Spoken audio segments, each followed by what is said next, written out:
Hello there everyone and welcome back to some more DML. So today I've got two main things that I want to point out. We've got a new event dragon and plus we have some special card packs which are probably going to be pretty useful for anyone that took part in the latest Halloween event.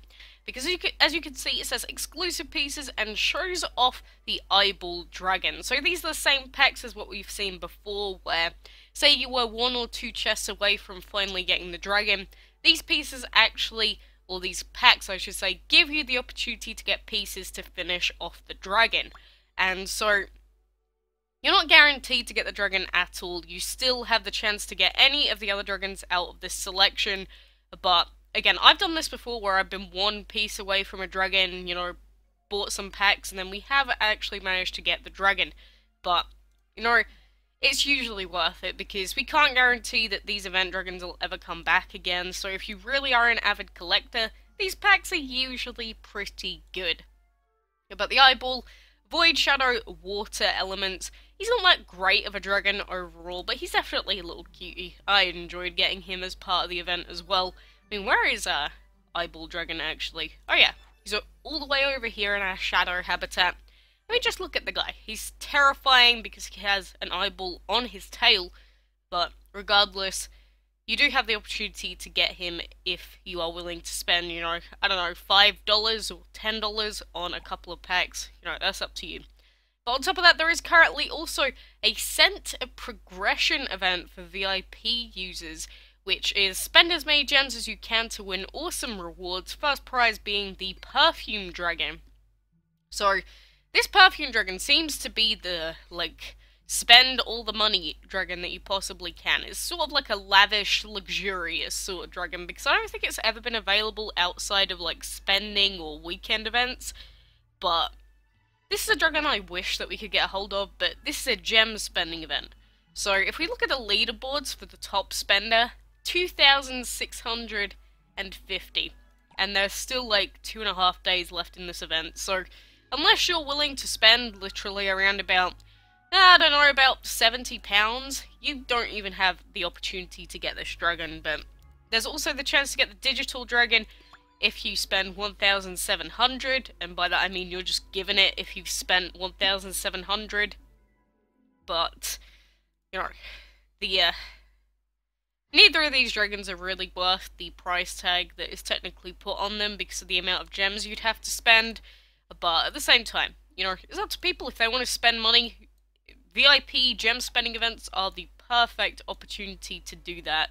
I would say that those eyeball dragon card packs are a lot more useful, especially for people that got super close to finishing off the events, but, you know, you can always do that.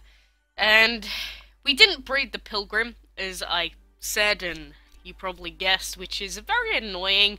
So now our streak of getting every Dragon of the Week is now over, so we're gonna have to put him back on them. You know how people have, like, workplace boards where it's like, days since an accident, and like 30? Well, we've had to rewrite our little scoreboard now, unfortunately. But the Arboreal is back, he's a cute little dragon, we have already got him. So, next thing on my mind is waiting for the Dragon of the Month. Stash is only going to be here for another 3 days. As I was saying, yeah, I'm waiting to see what the Dragon of the Month is going to be. In all likelihood, like I said, probably going to be the reindeer. But I've seen a bunch of people posting stuff like, yeah, it's the reindeer dragon, it's going to be the reindeer. I'm like, where have you got this confirmation from? Because I haven't seen it posted anywhere on Facebook. I haven't seen it posted anywhere on the forums, unless it's in, like, one of the big threads that people create that I don't read through, but I haven't seen confirmation quite yet that the reindeer is actually the monthly dragon. So, like I was saying last time, don't jump ahead and assume that it is going to be the reindeer until Gameloft announce it, because you don't want to be that person that goes around telling everyone, yeah, it's definitely going to be the Dragon of the Month, get ready to breed it, and then it turns out it's something else. You're going to make yourself look like a real big silly, you know? It's not worth it. Not worth the minor embarrassment you'd have to go through. So, just don't put yourself in that situation, you know? But, you know, with us leveling up Andy a little bit more now, the enemy dragons are going to start gaining levels a little bit. So, until we get to the point where Saney can't one-shot, we'll still be using him as the main fighter, but as soon as he like stops being able to do stuff, we'll just have to switch to Andy. So, you know, I still do want to get Andy leveled up as quickly as possible. If we had enough food to level up both Andy and our Lantern Dragon to level 70, that would be great. But we don't live in an idealistic world, you know. We don't live in a perfect world where we can get whatever we want, which feels bad. It's a massive feels bad, I know. It's just one of those things, and the regular clan event is back. The recipe event is the way that I normally end up calling it, but, you know, either way, I don't really have any interest in the clan event still. Like, they re-brought out the new revamped sort of castle event, siege thing, but I still think it's pretty crap, to be honest with you, in terms of just how boring it is. Like, it's well put together, well, like, thought out and everything, but I just find it so incredibly tedious. So, I don't know anymore. And did I see the auto-select feature? Wait a second. I think I just saw the auto-select feature actually working. If we go into this fight, auto-select is actually here in the top left. Huh. So would you like to use this battle, or this dragon team for the next battle? Andy, Saney, and Reptile. I mean, that's correct. They are our strongest dragons. So if we clicked accept, it would just change it to this order as well. So I guess it actually works now.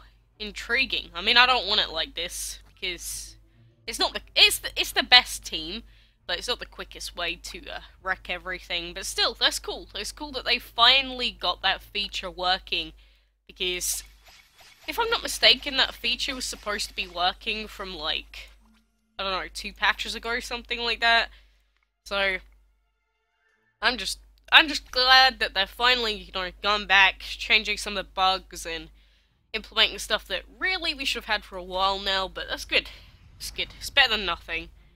So I'm not going to complain. Oh, and they've got auto-selection here as well. Unless I've been missing it like, last week, and it's actually been out for a little while, but I don't remember seeing it. If I tick this, it's not letting me tick it now. Does it let me tick it between fights? So if I auto-select, then it will give me a different dragon. Huh. That's interesting. Why would it give me Saney for this fight and not Andy? That's weird. You know, I guess we'll look into that a little bit more as we go along and keep progressing, but intriguing. I guess that would be useful if you don't even want to think. Like, legitimately at this point, all that you have to do for enchantment fights is click a single button. If you didn't even want to look at the matchup, you could just choose auto-selection and it would do it for you. Like, at this point, I don't think this game could get any more casual than it already is. Oh, Jesus. Like, if I ever want to just sit there during live streams and literally not even look at my screen, there we go. Free to do that now. Fantastic. And people wonder why some people find casual games boring. Oh, come on now. It's very blatantly obvious why. You know, I guess some people just don't like thinking when they play games, which is fair enough. You know, games like this are good for, you know, coming back from work, just de-stressing, not thinking about anything. I get that. I get that completely, but, you know, there's still also an appeal to games where you really have to think on your feet, where you're constantly sort of, I don't know, testing yourself, testing your aim. I like games like that.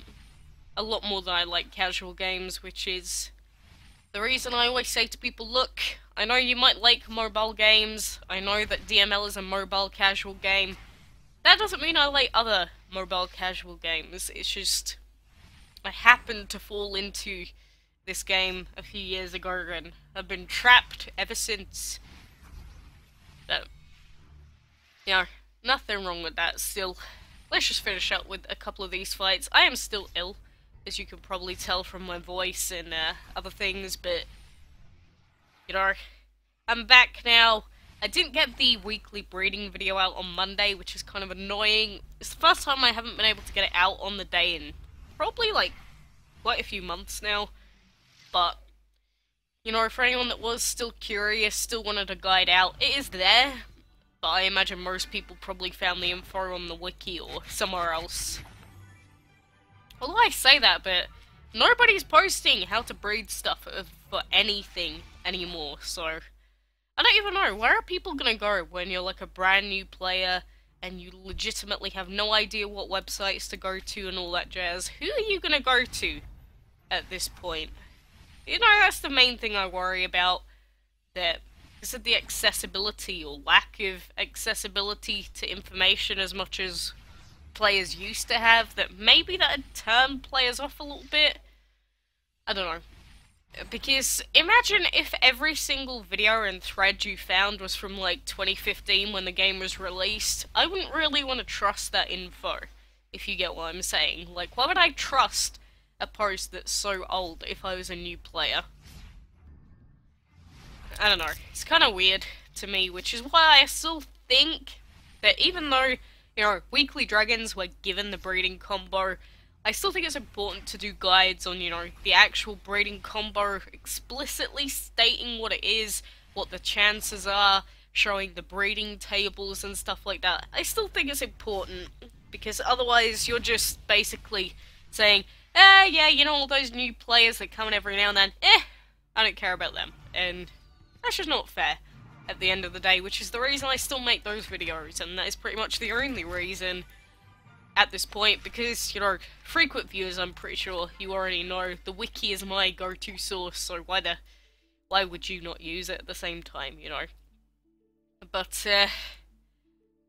you know, my voice is dying a little bit, I need to go and get a drink before I collapse, but, keep looking out for news on this guy. If you do see any news that confirms it, please do send it through to me on Discord, and so everyone else can see it, because I'm very curious to see where people have gotten confirmation that this is going to be the monthly dragon from.